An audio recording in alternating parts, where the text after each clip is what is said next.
নমস্কার, দেখছেন রিপাবলিক বাংলা। হচ্ছে এটাকে নিয়ে এসএসকেএম চত্বর থেকে আমি সন্তু রয়েছি আপনাদের সঙ্গে। আজ এসএসকেএম এ দাঁড়িয়ে থাকার একটাই কারণ এই কোভিড পিরিয়ডে যারা সামনের সারিতে দাঁড়িয়ে লড়াই করেছেন তাদেরকে আজ আন্দোলনে নামতে হচ্ছে। কেন?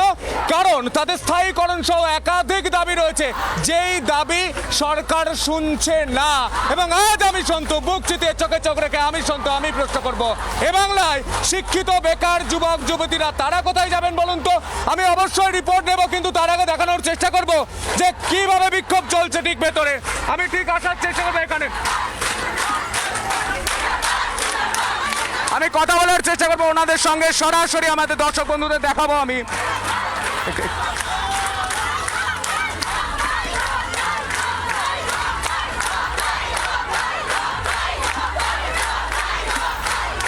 কথা বলবো যিনি এখানে নেতৃত্ব দিচ্ছেন, পার্বতীদির সঙ্গে কথা বলার চেষ্টা করবো। পার্বতীদি, আজকে আপনারা বলছেন জবাব চাই, কি জবাব চাই? আপনারা তো প্রথম সারিতে দাঁড়িয়ে যুদ্ধ করেছেন এতদিন, প্রথম সারিতে। আমি ছবিটা দেখানোর চেষ্টা করবো টপ শট থেকে, টপ অ্যাঙ্গেল শট থেকে। একাধিক রাজ্যের নার্সরা আজ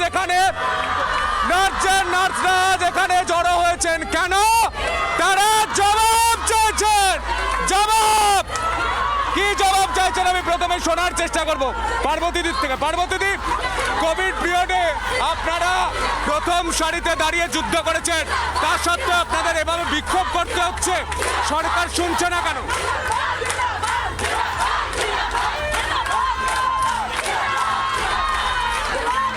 সরকার শুনছে না কেন? বিক্ষোভ করতে হচ্ছে কেন? এটাই ন্যাচারাল, এটাই শ্রমিকদের আন্দোলন করে আদায় করতে হবে।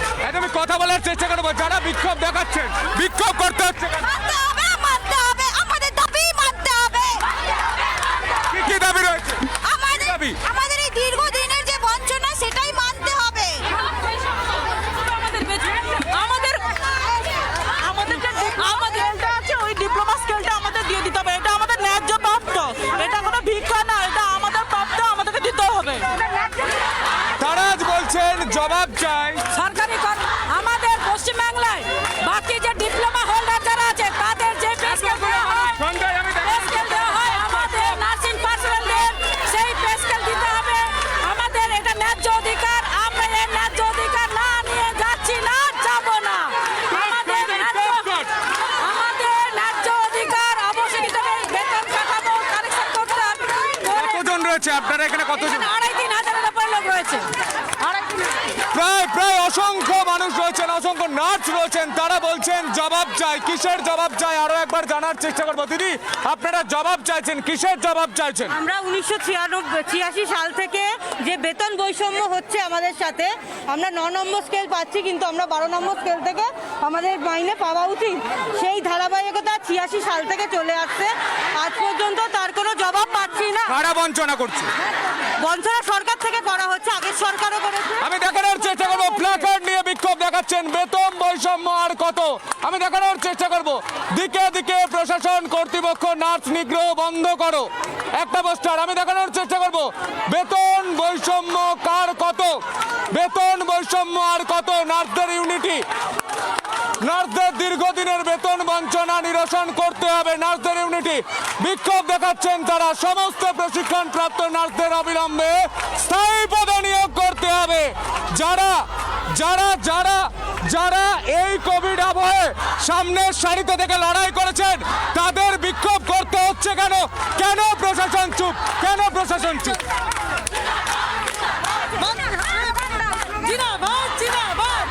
একদমই আমরা দেখতে পাচ্ছি বিক্ষোভ চলছে। অবশ্যই এই বিক্ষোভের দিকে নজর থাকবে এই বিক্ষোভের দিকে অবশ্যই আমরা আলোচনায় থাকবো, কিন্তু তার আগে দেখে নেব বিশেষ রিপোর্ট।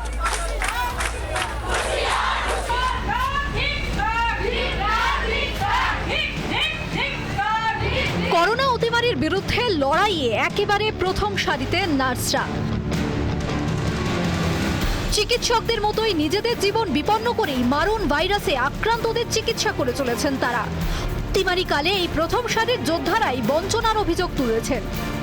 তাদের অভিযোগ, শিক্ষাগত যোগ্যতার ভিত্তিতে বেতন নির্ধারিত হয় না, অভিজ্ঞতা ও দায়িত্বের ভিত্তিতেও বেতন নির্ধারিত হয় না। রাজ্য সরকার নার্সদের ডিপ্লোমা প্রাপ্ত হিসেবে গণ্য করে না, ফলে বেতন বৈষম্যের শিকার রাজ্যের নার্সরা। প্রশিক্ষিতদের স্থায়ীভাবে নিয়োগ করা হচ্ছে না, অতিমারিকালেও আক্রান্ত হলেও সুবিচার মিলছে না। বৈষম্য মানে একটা মর্যাদা, অমর্যাদা, একটা অসম্মান। আমরা প্রত্যেকে শিক্ষিত, আমরা কাজ করি। এই প্যান্ডেমিকের মধ্যে অনেকেরই বেতন বেড়েছে, আমরা সেটাকে সাধুবাদ জানাচ্ছি, কিন্তু আমাদের যেটা প্রাপ্য আমাদের সেটা দেওয়া হোক। প্রশিক্ষণপ্রাপ্ত নার্সরা বসে রয়েছে। আমার যারা অ্যাপয়েন্টমেন্টেড নার্স, যারা হচ্ছে আমরা হসপিটালে ডিউটি করছি, তারা আমাদের এই অতিমারিতে অনেকে অসুস্থ হচ্ছে, অনেকে মারা যাচ্ছে। যারা অসুস্থ হয়ে বাড়িতে যাচ্ছে, তার যারা প্রেজেন্ট থাকছে তাদের উপরে প্রচণ্ড পরিমাণ প্রেশার আসছে। কিন্তু সরকার যে পলিসিটা নিয়েছে 2 মাসের জন্য চুক্তিভিত্তিক, সেই 2 মাসও কিন্তু তাদের এই পূরণ হয়ে যাচ্ছে 30 তারিখে। তারপরেও কিন্তু কোনো তাদের পার্মানেন্ট রিক্রুটমেন্টের কোনো ব্যবস্থা করা হয়নি। সোমবার এসএসকেএম চত্বরে একটানা অবস্থান বিক্ষোভ চালিয়ে যাচ্ছে নার্সেস ইউনিটি। তবে স্বাস্থ্য দপ্তরের তরফে কোনো আশ্বাস মেলেনি বলে অভিযোগ। গত 4 দিনে সেরকমভাবে কোনো আশ্বাস এখনো দেওয়া হয়নি, যে কারণে আমরা আন্দোলন কিন্তু জারি রেখেছি। টানা বেতন বঞ্চনার বিরুদ্ধে তারা আওয়াজ তুলে গেছেন, কিন্তু কোনোভাবেই হাসপাতালের কাজ তারা বন্ধ রাখেননি। যেখানে রোগীর তুলনায় নার্সের সংখ্যা যথেষ্ট কম, বিভিন্ন ওয়ার্ড, বিভিন্ন হাসপাতালে তাদেরকে লড়াই জারি রাখতে হয়েছে। সেই স্বল্প সংখ্যক ম্যান পাওয়ার নিয়ে তারা লড়াই চালিয়ে গেছেন বিভিন্ন হাসপাতালে, একদম সামনের সারিতে দাঁড়িয়ে। যেখানে বারংবার আক্রান্ত হতে হয়েছে রোগীর পরিজনদের হাতে, তারা সামনে থাকার কারণে পরিকাঠামোর বিরুদ্ধে সেই ক্ষোভটা নার্সদের উপরে এসে বহুবার পড়েছে। প্রশাসনকে উদাসীনও দেখা গিয়েছে, কিন্তু তারপরেও সব কিছু মুখ বুঝে সহ্য করেছেন, কেননা তারা প্রতিজ্ঞাবদ্ধ সেবা করতে। দাবি আদায় না হলে লাগাতার আন্দোলন চালিয়ে যাবেন বলে জানিয়েছেন প্রথম সারির করোনা যোদ্ধা নার্সরা। সচিন রক্ষিত, রিপাবলিক বাংলা। আসবো আলোচনায় যারা রয়েছেন আমি পরিচয় করে দেবো। আমার সঙ্গে রয়েছেন বিজেপি থেকে প্রীতম দত্ত, আমার সঙ্গে বিজেপি থেকে রয়েছেন সৌনক, আমার সঙ্গে তৃণমূল থেকে রয়েছেন শুভম এবং তন্নিধি, এবং আমার অনুষ্ঠানকে আরো সুমধুর করে তুলতে, রঙিন করে তুলতে রয়েছেন রত্না রাজবংশী। আমি আলোচনায় আসবো, কিন্তু এখন সময় একটা বিরতির পর ফিরে আসছি। দেখতে থাকুন রিপাবলিক বাংলা।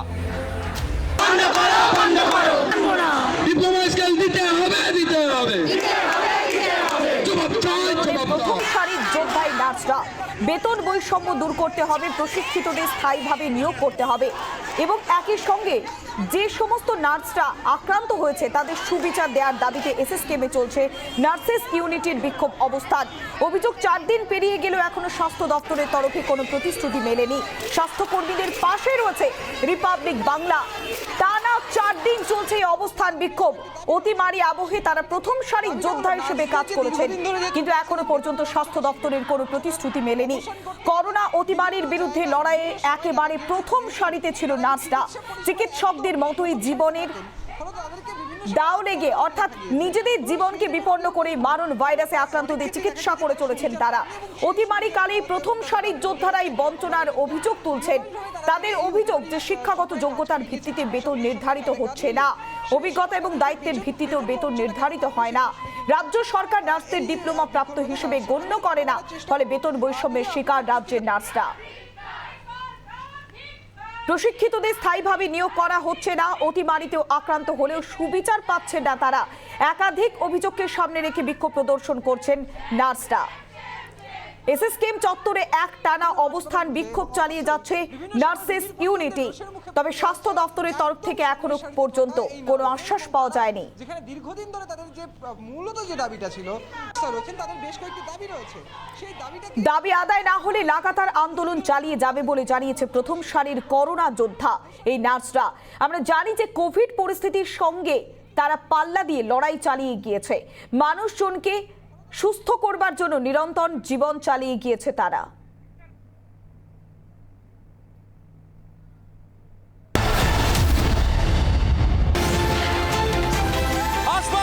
প্রথমে আসবো আমি সরাসরি বুক চিতিয়ে চোখে চোখ রেখে। আমি সন্তু, আমি প্রশ্ন করব, সত্যি শিক্ষিত বেকার যুবক যুবতীরা এই রাজ্যের মানুষ তারা কোথায় যাবেন যখন একজন বাবা মা একজন সন্তান সন্ততিকে পড়তে পাঠান, শিক্ষিত হতে পাঠান, এক বুক স্বপ্ন নিয়ে পাঠান, তারা কোথায় যাবেন বলুন তো? সরাসরি আমি জিজ্ঞাসা করবো তন্নিধিকে। তন্নিধি, আপনি একজন মহিলা, আপনার সন্তান সন্ততি যাদেরকে আপনি মানুষ भारी योगदान था। 24 की जो लड़ाई लड़ने के लिए ममता जी ने कहा है 24, तो इसको लेकर आर्टिस्ट राइटर उनको क्या करना चाहिए? मैं समझता हूँ कि ये तो बंगाल का इतिहास रहा है कि बंगाल में जब भी कोई क्रांति हुई है, कोई नई बात आई है, तो हमेशा वहाँ के जो सरकार है, जो अध्यक्ष हैं, जो इंटेलेक्चुअल हैं, उन सब ने हमेशा आवाज बुलंद की है। वहीं से जनगण बन आया है, वहीं से वंदे मातरम आया है, वहीं से रेवोल्यूशनरी मूवमेंट्स आए हैं। तो ये कोई हैरत की बात नहीं है कि ममता जी का वहाँ के इंटेलेक्चुअल्स ने और कवियों ने और आर्टिस्ट ने उनका साथ दिया। ये तो बंगाल का इतिहास है। सर, आने वाले दिनों में जो लड़ाई लड़ने के लिए लोग प्रस्तुति ले रहे हैं उस बारे में आप लोगों का योगदान कैसा रहेगा? अरे खैर, हम क्या हमारा योगदान क्या, हम तो यहाँ बधाई देने आए थे। बहुत दिनों बाद मुलाकात हुई। ममता जी के कुछ एहसान है हम पर, जो हम लोग का रॉयल्टी का वो था अमेंडमेंट बिल, उसमें हमारा बहुत साथ मिला हमको इससे, और वो आज लॉ चेंज हो गया। आज देखिए, जितने संगीतकार हैं देश के, जितने कवि हैं, सॉन्ग राइटर्स हैं, उनको जो पैसा आज रॉयल्टी में मिल रहा है वो तो उन्होंने कभी देखा ही नहीं था। तो जिन लोगों ने हमारी इस मामले में मदद की थी, तो हम तो उनसे थैंकफुल ही है।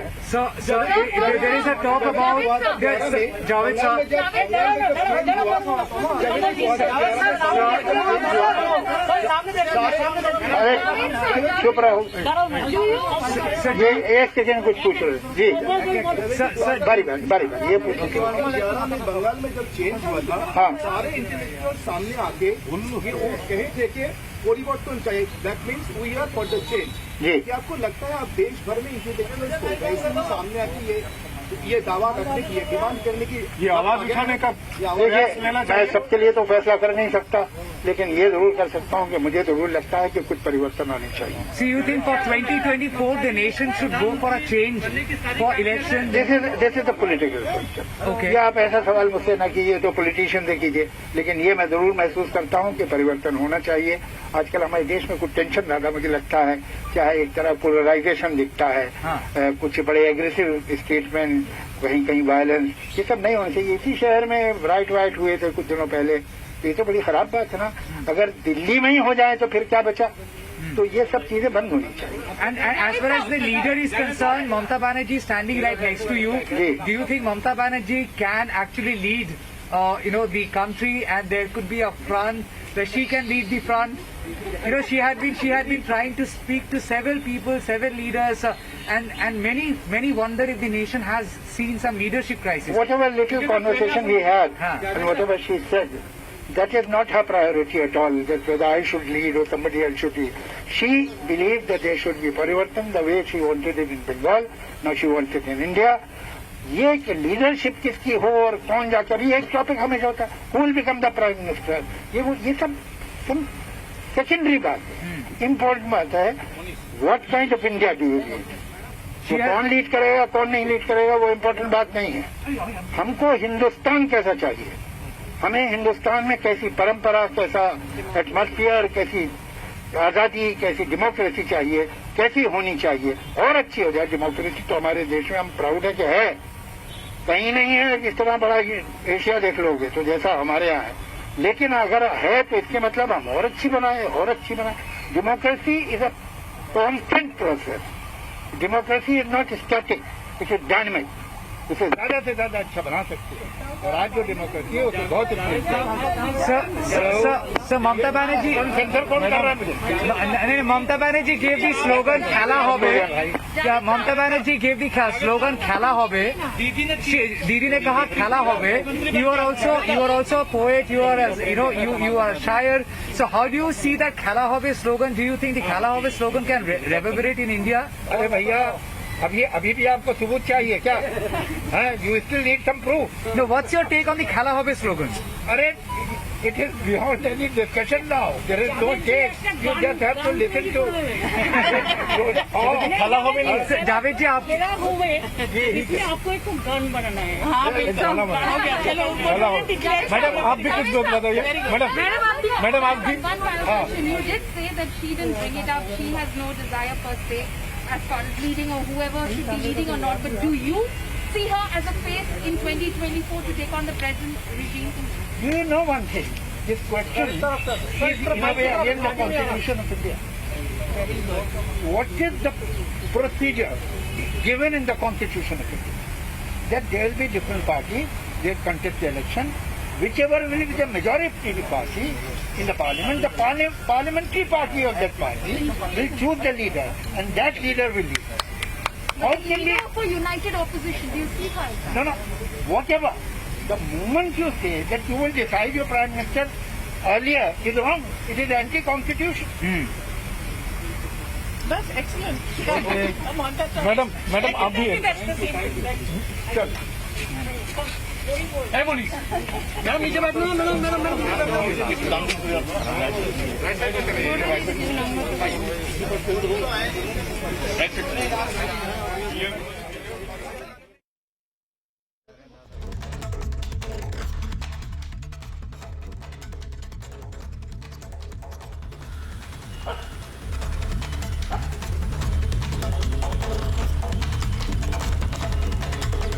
আসবো আলোচনায় যারা বেকার যুবক যুবতী তারা কোথায় যাবেন? শিক্ষিত বেকাররা আজ বুক চিতিয়ে চোখে চোখ রেখে আমার সন্তুর মতো প্রশ্ন করছেন। তারা কাঁধে কাঁধ মিলিয়ে রিপাবলিক বাংলা একটা কথাই বলতে চায়, শিক্ষিত বেকার যুবক যুবতীদের পাশে রিপাবলিক বাংলা। যারা দীর্ঘদিন ধরে 2014 সালে টেট দিয়েছেন, টেট উত্তীর্ণ হয়েছেন, প্রাইমারি পরীক্ষার জন্য ওয়েট করছেন, প্রাইমারি কবে পরীক্ষা হবে, কবে শিক্ষক তিনি হবেন, কবে সংসারের হালটা শক্ত হাতে ধরতে পারবেন, তাদের সঙ্গে কথা বলার চেষ্টা করব। কি পরিস্থিতি এই মুহূর্তে 2014 সাল থেকে 2021, কিভাবে এতগুলো বছর পেরোলো, কেন পেরোলো, কি হয়েছে? দেখুন, আমরা 2014 সালের যে টেট পরীক্ষা তাতে উত্তীর্ণ হয়েছিলাম এবং আমরা ট্রেনিং সম্পন্ন করেছি। 11ই নভেম্বর 2020 মাননীয় মুখ্যমন্ত্রী ঘোষণা করেছিলেন যে যারা পড়ে আছেন টেট পাস করে তাদের প্রত্যেককে উনি নিয়োগ দেবেন খুব শীঘ্রই। কিন্তু আজকে দীর্ঘদিন কেটে গেছে, কিছু গুটি কয়েক নিয়োগ দেওয়ার পর কিন্তু সিংহভাগই পড়ে রয়েছে, যাদেরকে কোনো উনি নিয়োগ দেননি। আমরা ওনার যে বক্তব্য, ওনার যে ভিডিও, ওটা নিয়ে আমরা বারবার পর্ষদের সঙ্গে যোগাযোগ করেছি, কিন্তু পর্ষদ থেকে কোনো সদুত্তর পাইনি। আমরা বারবার বিভিন্ন জায়গায় গেছি ওনার এই বক্তব্য হাতিয়ার করে, কিন্তু পর্ষদ আমাদেরকে কোনো সদুত্তর দিতে পারেনি। বুঝতেই পেরেছেন লকডাউন পরিস্থিতি, আমরা নিঃস্ব হয়ে গেছি, আমাদের কাছে আর কোনো রাস্তা খোলা নেই, আমাদের জীবন আজ দুর্বিষহ হয়ে উঠেছে।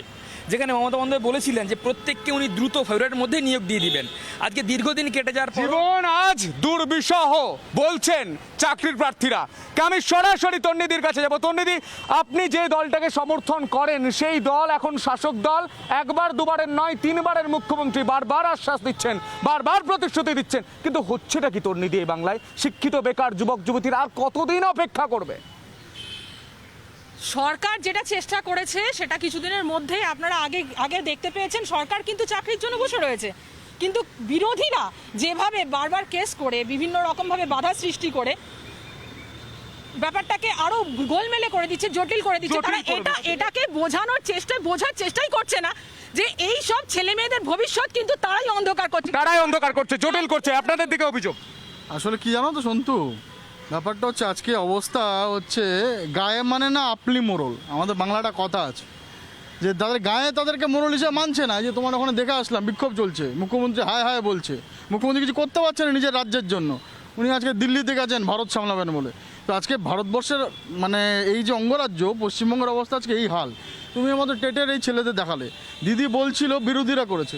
আরে বিরোধীরা করেছে মানে টেট প্রার্থীরা তারা গিয়ে কোর্টে কেস করেছে যে তাদের রেজাল্ট এবং তাদের যে ফলাফল তার মধ্যে বিস্তর গোলযোগ আছে।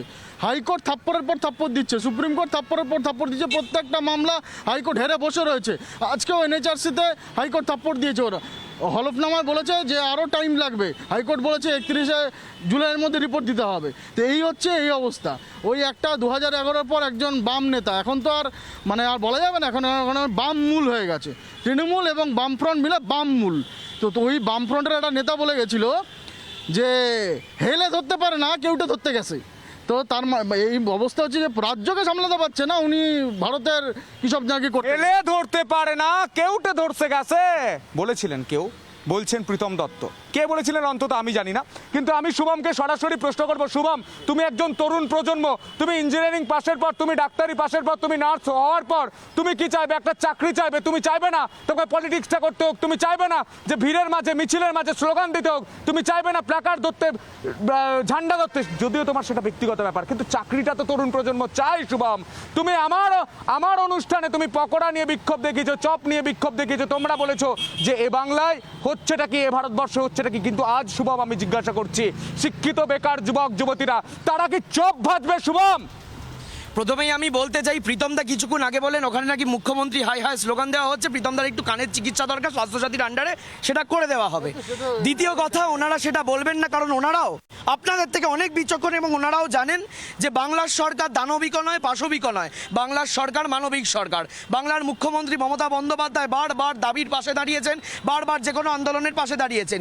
বিভিন্ন রাজনৈতিক দল তারা কিনা নিজেদের রাজনৈতিক স্বার্থ চরিতার্থ করার জন্য দীর্ঘদিন ধরে হাইকোর্টে কেস করে, সুপ্রিম কোর্টে কেস করে চাকরি শিল্প কোথায় শুভম? চাকরি প্রক্রিয়া শিল্প কোথায় রেখেছিল। শিল্প চাকরি যখন শুরু হয়ে গেছে, সেই চাকরি যখন শুরু হয়ে গেছে, সেই নিয়োগ প্রক্রিয়া যখন শুরু হয়ে গেছে, তখন এরাই আবার নতুন একটা ইস্যু খাড়া করে বাংলার সরকারকে মেলাইন করার চেষ্টা করছে, বাংলার সরকারের পেছনে লাগার চেষ্টা করছে, যাতে বাংলার সরকার ঠিকভাবে ফাংশন করতে না পারে। কিন্তু আমি বলতে চাই, বাংলার সরকার উন্নয়নের সরকার, বাংলার সরকার মানুষের সরকার। আপনাদের কোনো রকম বাধা বিপত্তিতে বাংলার সরকারের উন্নয়নমূলক কাজ শব্দ হবে না। চাকরিটা কি উন্নয়নের মধ্যে পড়ে না? এই প্রশ্নটা করছেন যারা চাকরি প্রার্থী। অবশ্যই আমি যাব সৌনকের কাছে। সৌনক, তুমি একজন তরুণ, তুমি আজও রাজনীতির ময়দানে দাঁড়িয়ে যুদ্ধ করো, তুমি উত্তর কলকাতার শক্ত হাতে দড়িটা ধরেছো বিরোধী রাজনৈতিক দল হিসাবে, কিন্তু সৌনক, তুমি যদি আজকে একটি সরকারি চাকরি করতে, তুমি যদি একটা প্রতিষ্ঠানে কাজ করতে, তাহলে কি এর থেকে বেশি খুশি হতেন না তোমার বাবা মারা? আমার গ্র্যাজুয়েশন কমপ্লিট হয়ে গেছে, 2 বছর হয়ে গেছে, চাকরি নেই এই বাংলায়। কারণ আমার হাজার হাজার বন্ধুকে দেখছি যারা পাঞ্জাবে, হরিয়ানায়, গুজরাটে কিংবা অন্যান্য প্রদেশ, যেখানে বারবার এই পশ্চিমবঙ্গে বুকে দাঁড়িয়ে বলা হচ্ছে যে পশ্চিমবঙ্গকে নাকি গুজরাট করে দেওয়া হচ্ছে। এই গুজরাটে কিন্তু চাকরি আছে, তার জন্য আমার বন্ধুরা গুজরাটে চলে যাচ্ছে, আমি বন্ধুদের হারাচ্ছি। এই দুঃখ থেকে আমি রাজনীতির ময়দানে এসেছি। আর আজকে এসএসকেমে মদন মিত্র কদিন আগে এসে হুমকি দিয়ে গেল, বললো কিনা যে এইখানকার কর্মীদেরকে হুমকি দিচ্ছে। আরে এইটাকে পার্টি অফিস বানিয়ে ফেলছে, এসএসকেমটাকে পার্টি অফিস বানিয়ে ফেলছে। আমরা কদিন আগে দেখেছি উঠবানোরে কিভাবে শোভন বৈশাখীর নাটক চলেছে। টপিক কর্মসংস্থানের জন্য যে এই আন্দোলনগুলো চলছে, সেই দিকে তো নজর নেই। আজকে মুখ্যমন্ত্রী হায় হায় স্লোগান চলছে, ওইখান থেকে এইটুকু এসে শুভম বলছে কোন মুখ্যমন্ত্রী হায় হায় নাকি বলেনি, কোন কানের চিকিৎসা করাবে স্বাস্থ্যসাথী কার্ড নিয়ে। কার কানের চিকিৎসা করাতে হবে আর কার কানের চিকিৎসা করাতে হবে না, তা বাংলার মানুষই ঠিক করবেন। কারণ বাংলার শিক্ষিত বেকার যুবক যুবতীরা 2011 সালের পর থেকে একটা কথাই বলছেন, আশা আশা আর আশা, পথ চেয়ে থাকা, কবে যে পাবো চাকরি, কবে যে ধরবো হাল, তা ভগবানই জানেন। ভগবানের উপর সবকিছু ছেড়ে দিচ্ছেন বাংলার শিক্ষিত বেকার যুবক যুবতীরা। তাহলে তো প্রশ্নটা করতেই হয়, বুক চিতিয়ে চোখে চোখ রেখে আমি সন্তু প্রতিদিন প্রশ্ন করব, তারা যাবেন কোথায়? এ বাংলায় হচ্ছে নাকি? এখন সময় একটা বিরতির পর ফিরে আসছি, দেখতে থাকুন রিপাবলিক বাংলা। আমি সরাসরি প্রশ্ন করবো প্রীতম দত্তকে। প্রীতম দত্ত, কেরালার মতো আমি দেখতে পারবো যে এই বাংলার সাংসদরা রাজ্যসভা হোক লোকসভা হোক গলায় গলা মিলিয়ে একটা কথা বলবে, আমাদের রাজ্যে শিল্প কোথায়, আমাদের রাজ্যে কর্মসংস্থান কোথায়? কারণ কেন্দ্রেরও তো একটা দায় রয়েছে, দায়বদ্ধতা রয়েছে। সেই ছবিতে আমরা কোনোদিন কোনো লোকসভা কোনো রাজ্যসভায় দেখতে পাচ্ছি না। কেন প্রীতম দত্ত? আপনি জানেন এই যে কয়েকদিন আগে হাজার হাজার কোটি কোটি টাকা খরচা করে কী সব করতো না ওই বাইপাসের ধারে শিল্প আনার জন্য মমতা ব্যানার্জি, ওইখানে এসে যত কটা চুক্তি হয়েছে প্রত্যেকটা কেন্দ্রীয় সরকার করেছে। ডিপ সি পোর্টের কথা বলা হয়েছে, আজ অবধি মমতা ব্যানার্জি সরকার না জমি দিয়েছে না ঠিক করতে পেরেছে কোথায় হয়েছে, এই টাকা এসে পড়ে রয়েছে। আজকে স্টিল অথরিটি অফ ইন্ডিয়া তার সম্প্রসারণ কেন্দ্রীয় সরকার পরিকল্পনা, এখানে কলকাতা পোর্টের সম্প্রসারণ কেন্দ্রীয় সরকার করছে। এই আজকেও মমতা ব্যানার্জি গিয়ে নীতিন গাডকারির কাছে গিয়ে দেখা করে এসেছে, কিসের জন্য? এখানে যে পরিকাঠামোর যে NH-34 এগুলো করার জন্য। তাতে কোথায় জমি জটে আটকে রয়েছে, NH-34 জমি জটে আটকে রয়েছে এই রাজ্যের শিল্প, এই রাজ্যের উন্নয়ন। CMIE এটি একটি সংস্থা যারা আমাদের ভারতবর্ষের মনিটারি সিস্টেম আছে তার যে ইকোনমিক্যাল গ্রোথ সেটা রিপোর্ট করে। তার আগে IMF বলে একটা আছে, তাদের তাদের রিপোর্টটা বলে যদি বলতে সুবিধা হবে আমি একটু বলে IMF করিনি আমি তন্নিদি বলুক প্রীতম দত্ত আমি আসবো আপনার তারপরে তুমি বলো তাদের অনুযায়ী তাদের রিপোর্ট অনুযায়ী এই মুহূর্তে যেরকম জিডিপি গ্রোথ যেরকম নিচে নামছে এবং আনএমপ্লয়মেন্টে 17.41% পশ্চিমবঙ্গের নয়, এটা ভারতের ডেটা। আর একটা হচ্ছে ভুল বলছি, গুগল করতে শেখো তারপরে বলবে। এবং আরো হচ্ছে কি, এর মধ্যে বিজেপি শাসিত স্টেটগুলো এর ওপর দিকে রয়েছে। প্রত্যেকটা আনএমপ্লয়মেন্ট রেট যাদের আমি আসবো আলোচনায়। শুভম আজ যদি অন্তত শিল্পটা হয় বাংলায়, তোমাদের বন্ধুরাও চাকরি পাবে। আমি আসবো তন্নিদি। শোনো, রাজ্যে শিল্প হচ্ছে এবং আমরা আজকে এসএসকেএম হাসপাতালের মধ্যে দাঁড়িয়ে আছি, স্বাস্থ্য দপ্তরের একটা হাসপাতাল। এটা তো অনস্বীকার্য নয়, এটা তো সরকারি তথ্য যে গত 10 বছরে শুধুমাত্র স্বাস্থ্য ক্ষেত্রে বাংলার সরকার 400% রিক্রুটমেন্ট বাড়িয়েছে। কিন্তু এদের সরকার এসএসকেএম কে ক্লাব বানিয়ে দিয়েছে। মদন মিত্র এসে হুমকি দিচ্ছে, উঠবো নড়ে ফুটতে হচ্ছে। এইটাই আজকে পশ্চিমবঙ্গের অবস্থা। আপনি তো দেখছেন বসে আজকে ব্যাংক পিওতে যে প্লিজ এই বৃষ্টিতে ভিজে হাতে ছাতা নিয়ে অনুষ্ঠানটা করার একটাই কারণ বাংলার শিক্ষিত বেকার যুবক যুবতীরা তাদের মুখপাত্র হয়ে কথা বলার জন্য। প্লিজ তথ্য অনুসারে কথা বলুন, তথ্য অনুযায়ী আমরা বিশ্লেষণ করার চেষ্টা করব। আমরা আসবো আলোচনায়, প্রীতম দত্ত। একটু আগে উনি বললেন না CMAI, ঠিক আছে, এই যে CMAI এর ওয়েবসাইট, তোমরা ভালো একটু ফোকাস করে দেখাও তো কোথায় 17 পয়েন্ট। অ্যাকচুয়ালি তৃণমূলের মিথ্যা কথা বলতে একদম অভ্যাস হয়ে গেছে। 6.9 আমি দেখাচ্ছি তোরা 6.9%। এটা সারা ভারতবর্ষের নিরিখে আনএমপ্লয়মেন্ট রেট। এবং ওয়েস্ট বেঙ্গলেরটা দেখবে, ওয়েস্ট বেঙ্গলেরটা হচ্ছে 22.1 একদম 22.1 এবং 6.9%। প্রীতম দত্ত বলছে টান আলোচনায় আমরা থাকবো, কিন্তু এখন সময় আরো একটা বিরতির পর ফিরে আসছি। দেখতে থাকুন রিপাবলিক বাংলা। ঝমঝম করে পড়ছে বৃষ্টি, আর বাংলার মানুষ, শিক্ষিত বেকার যুবক যুবতীরা তারা আমাদের ইউটিউবের লাইভ স্ট্রিমিং এ প্রশ্ন করছেন, এই বৃষ্টি মাথায় নিয়ে আপনি তো অনুষ্ঠান করছেন, তৃণমূলের স্পোকপারসনদের জিজ্ঞাসা করুন আমরা কবে চাকরি পাবো, আমরা কবে আমাদের পরিবারকে নিয়ে অন্তত বছরের শেষে একটা কোনো ভালো জায়গায় ঘুরে আসতে পারবো, আমরা দুবেলা দুমুঠো অন্ন জুড়িয়ে দিতে পারবো আমার পরিবারের মুখে, প্রশ্ন করছেন বেকার শিক্ষিত যুবক যুবতীরা। আমি সরাসরি আবারও চলে যাব শুভমের কাছে, আমি ছিলাম, আমি তন্নিদির কাছে আসবো। তন্নিদি প্রশ্ন করছেন বাংলার শিক্ষিত যুবক যুবতীরা। মোট কথা হচ্ছে যে যুক্তরাষ্ট্রীয় সরকার যেভাবে বিকেন্দ্রীকরণ করছে, 26টি রাষ্ট্রায়ত্ত সংস্থাকে, যেভাবে লাভজনক সংস্থাকে, বেঙ্গল কেমিক্যাল মেট্রো ডায়েরি কোথায়? মেট্রো ডায়েরি কে? আরে মেট্রো ডায়েরি কোথায়? মেট্রো ডায়েরি কে? মেট্রো ডায়েরিকে বেচে দিলেন কেন? মেট্রো ডায়েরিকে বেচে দিলেন কেন? মেট্রো ডায়েরিকে বেচে দিলেন কেন? বিক্রি করছে, বেচতে জানেন, বেচে দিলেন কেন? খালি বেচতে দিলেন। বাংলা মানুষ শুনতে চায়। কোটি টাকা লাভ দিয়ে সুদীপ্ত সেন শুধু মমতা ব্যানার্জির ছবি কেনে, এটাই শিল্প চলছে। ভুল ছিল, বাবুল সুপ্রিয় তো ঢপ শিল্প আর বোমা শিল্প। আরে শুধু মিথ্যা কথা ছাড়া কিছু বলতে পারে না। 5,000 ত্রিপুরা শিক্ষককে কেন অত্যাচার করা হয়? পুরো বহিরাগত হয়ে ত্রিপুরায় গেছেন আপনারাই তো। কোথায় স্বরাষ্ট্রমন্ত্রী? 2018 সালে ত্রিপুরা থেকে একদমই বৃষ্টি মাথায় নিয়ে অনুষ্ঠান করছি, দর্শকরা বোঝার চেষ্টা করছেন, জানার চেষ্টা করছেন একে একে। প্রীতম দত্ত, আপনি যে কথাটা বলছিলেন। যেটা বলছিলাম আজকে এখানে ক্যামেরার সামনে দাঁড়িয়ে তন্নিদি এবার মিথ্যা কথা বললেন, আমি দেখিয়ে দিলাম যে কিভাবে বক্তারা বলছেন যে আজকে এই উত্তর দিন।